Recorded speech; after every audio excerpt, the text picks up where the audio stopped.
বয়ান করলাম, রসুলের চেহারার দিকে তাকাইলাম, রসুলের চোখ মুবারক দিয়ে পানি পড়তে পড়তে গালের পর দিয়ে বাইয়া বাইয়া পড়তেছে, দাড়ি মুবারক ভিজিয়ে গেছে।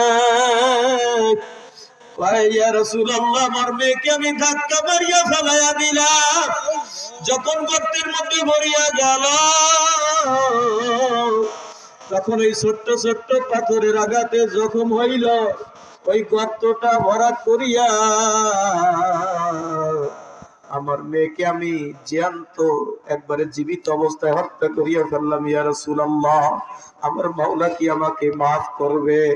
আল্লাহর নবী পর্যন্ত নিরাশ হয়ে গেছে।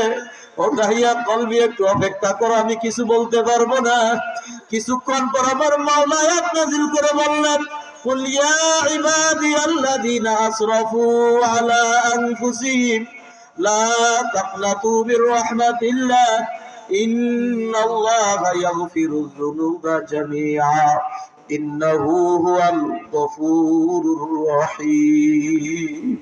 ও নবী, আপনি তামাম দুনিয়ার মানুষদেরকে জানায়া দাও, ইয়া ইবাদিয়াল্লাযীনা আসরাফু, ও আমার গুনাহগার বান্দারা, তোমরা যারা শয়তানের ওয়াসওয়াসায় পড়ে ধোঁকায় পড়ে গুনাহ করছো, লা তাকনাতু মির রাহমাতিল্লাহ, খবরদার খবরদার তোমরা আমার রহমত থেকে নিরাশ হইও না।